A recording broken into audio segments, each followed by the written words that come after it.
ان اللہ مع الصابرین، بے شک صبر کرنے والوں کے ساتھ اللہ ہے۔ تمہارا صبر ہی تمہاری سب سے بڑی طاقت ہے، صرف اس لیے کہ ابھی تک تمہیں منزل کا پتہ نہیں مل سکا۔ اس کا مطلب یہ تو نہیں ہے کہ تم مایوس ہو کر چلنا ہی چھوڑ دو، صرف اس لیے کہ تم اب تک یہ جان نہیں سکے کہ تمہارے لیے کیا بہتر ہے اور کیا نہیں۔ اس کا مطلب یہ تو نہیں کہ تم دعا کے لیے ہاتھ اٹھانا بند کر دو۔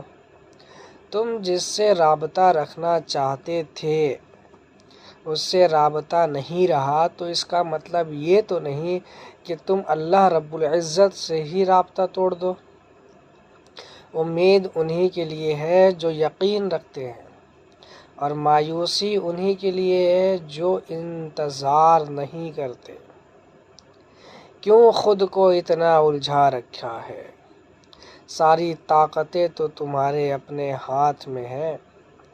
دعا کے لیے اٹھاؤ انہیں اور پھر دیکھو کیا نہیں ہوتا۔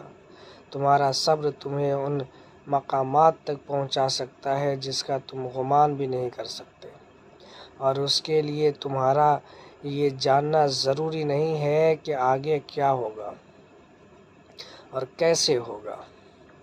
یہ کام تو رب کا ہے، رب العزت پر چھوڑ دو۔ تمہارا کام بس یقین رکھنا ہے۔ ممکن سے لے کر ناممکن تک، حاصل سے لا حاصل تک روشنی اور معجزے تم میں چھپے ہوتے ہیں، اور انہیں تم نے خود ہی ڈھونڈنا ہوتا ہے۔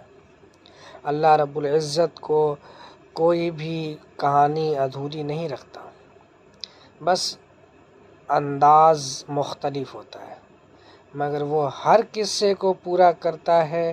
کوئی بھی جگہ خالی ہمیشہ نہیں رہتی، اللہ رب العزت اسے ہمیشہ کسی بہتر چیز سے بھر دیتا ہے۔ زخم کوئی بھی عمر بھر نہیں ستاتا، اللہ رب العزت کوئی نہ کوئی مرہم کا ذریعہ بھیج ہی دیتا ہے۔ میں یہ تو نہیں جانتا کہ کب پوری ہوگی، مگر میں اتنا ضرور جانتا ہوں کہ دعائیں کبھی رد نہیں ہوتی۔